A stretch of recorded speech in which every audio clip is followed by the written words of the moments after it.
guys.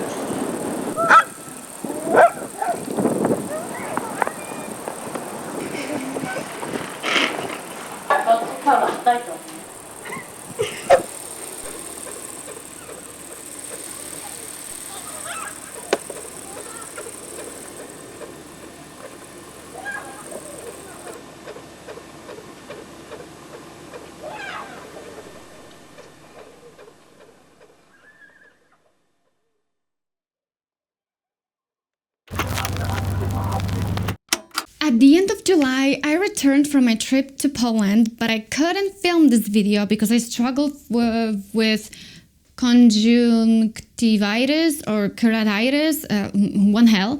The point is, whatever it was, I couldn't cure it for almost 3 weeks.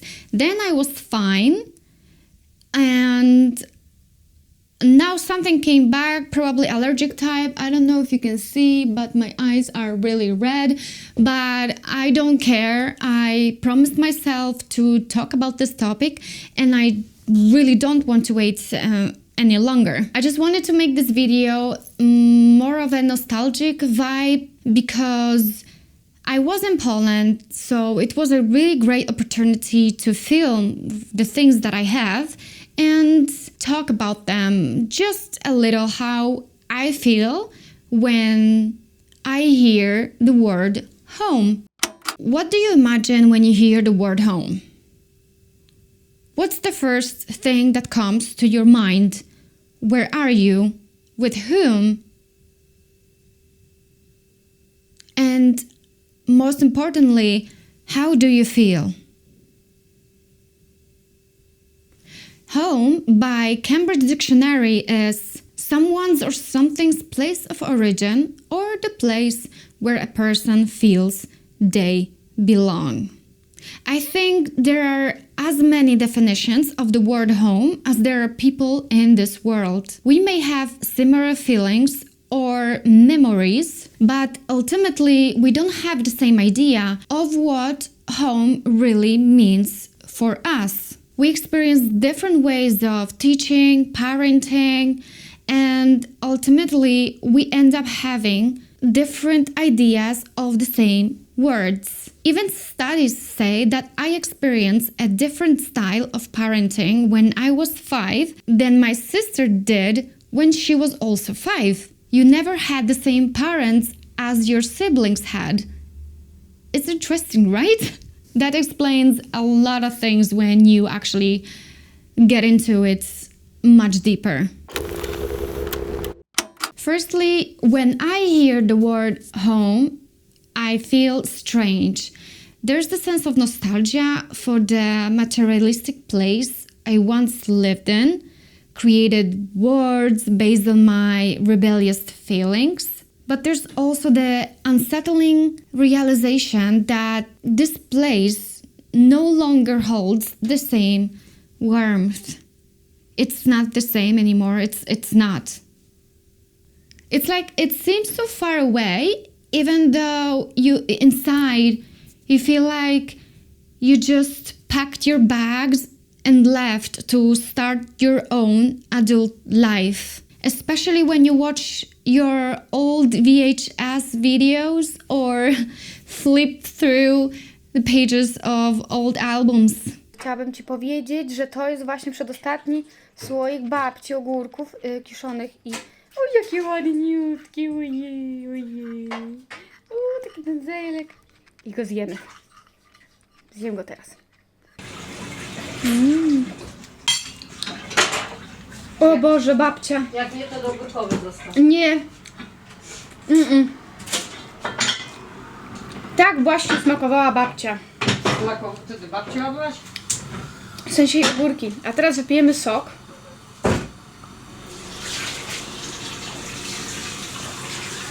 O Boże, mama. To powinno trafić do muzeum. No to nie otwieraj tam tego, do muzeum.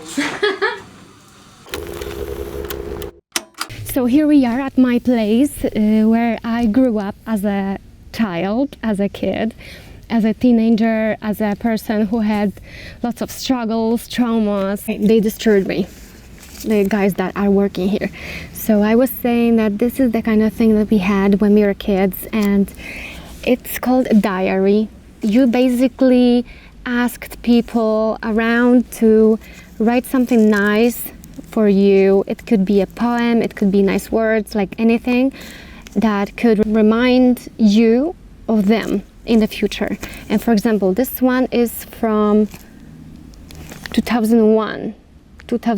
So I think I had 11 years old. Yeah, it was my birthday because I got it for my birthday from my friend Kasia. I can show some of the things like this. Like people could get creative. You know, you could get a Pokemon. It's really nice. It's really sweet. And maybe a sticker of Barbie or an elephant. Oh, and it smells. It still smells like yesterday. Brings me back to that years when I was so young and I was in love with the boy that didn't like me. So yeah, I guess my parents are coming back.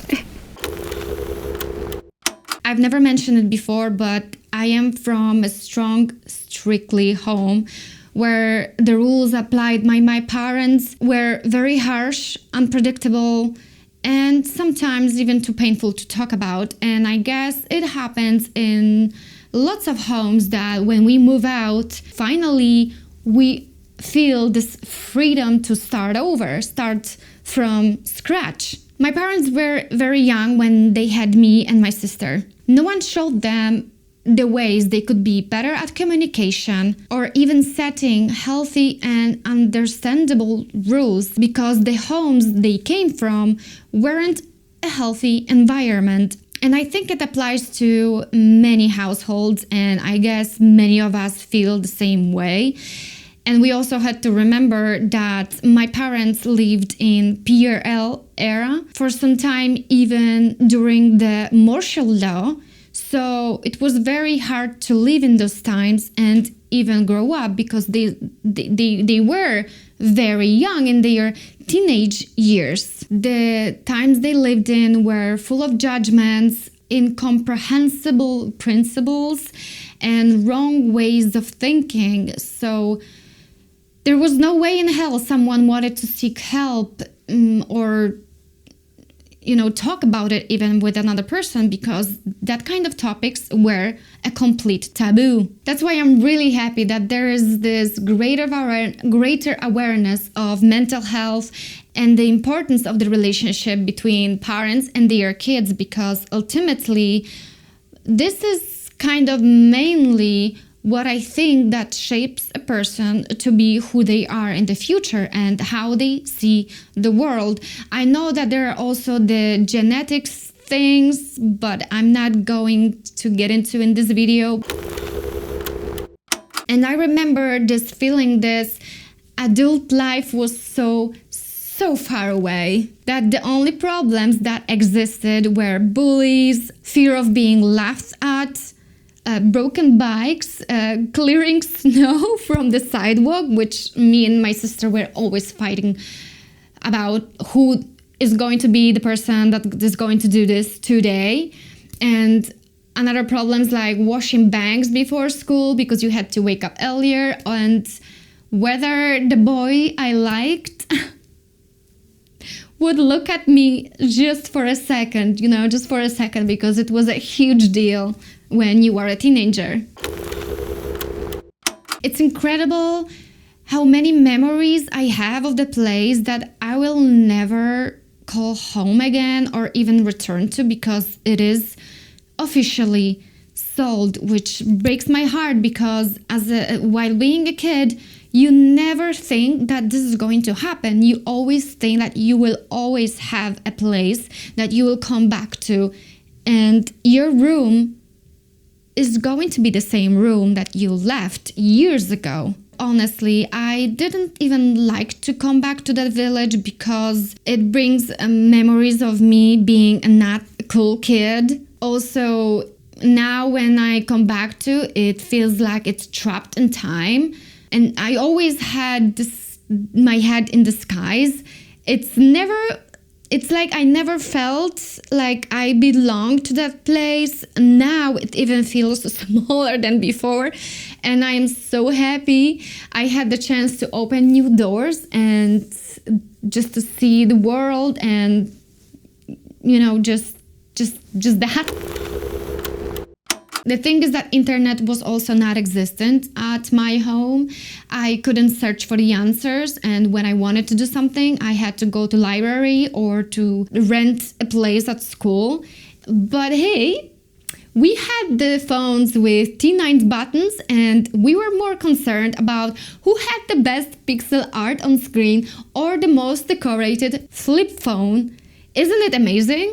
Another thing is my serious teenage diaries, which start at the age of 17, are full of interesting stories. Trust me, people who did me wrong, people who I admired, and even descriptions of my feelings for boys I met, loved, or the one who completely broke my heart. And I actually have a diary with me. I printed it a few days ago. It's like 280 something pages A4 of my writings, and I don't know, I just felt like maybe it's time to share some of the things that I wrote, because it's kind of interesting how I grew up. I wanted to share something that I wrote in 2017 after being with a person that had an impact of my view of the world and of myself. It completely shattered my personality.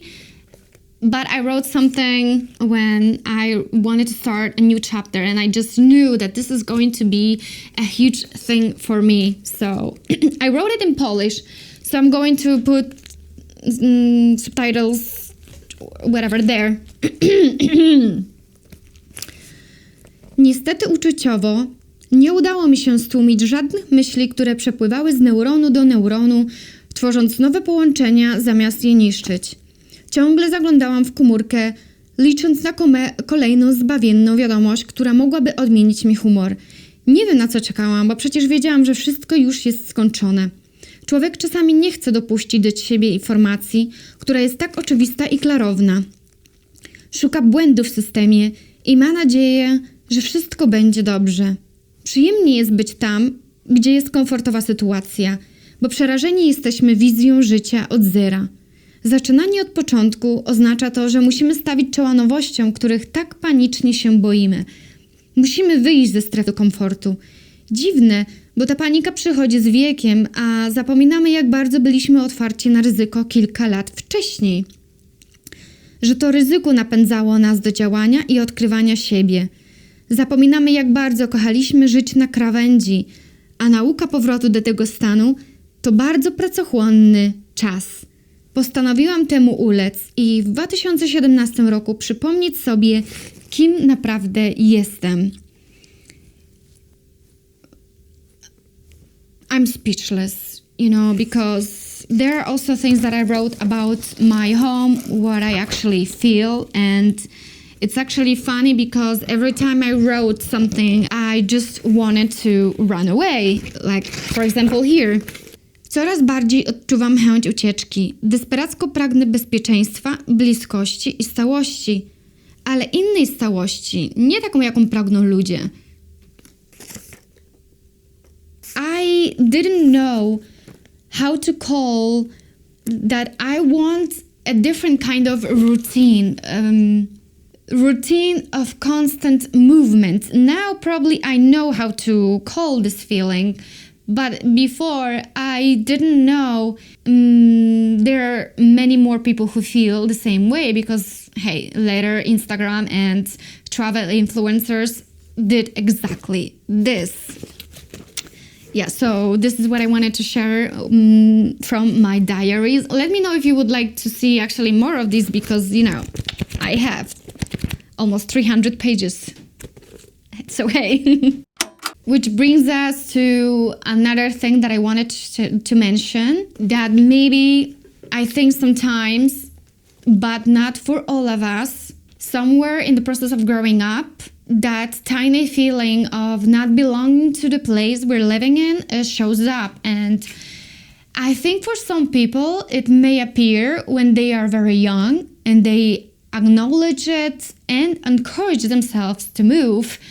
But there are also the ones who repress that thought because it's not what they've been told to feel. So they choose the traditional path, thinking this is what they actually really want. And I guess there are also the ones who are just fine with the life they lead. They are happy with everything what they have in their lives, and they actually don't need anything more, which is interesting because the study says that this kind of people are the happiest people in the world.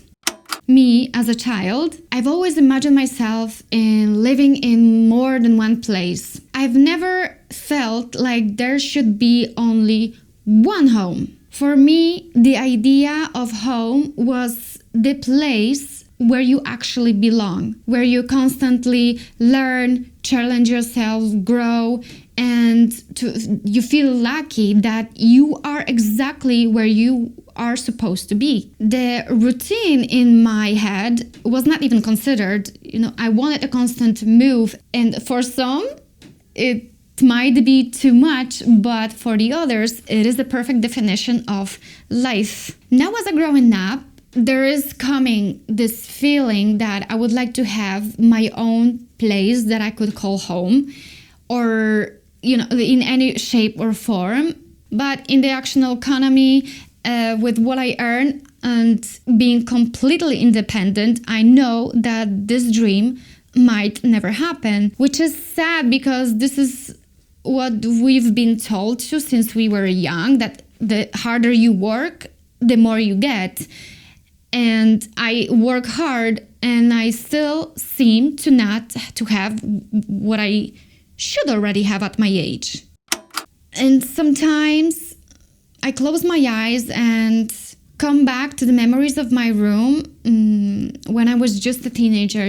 Like I had this room full of posters, photos, notebooks, filled with my poems and untold stories.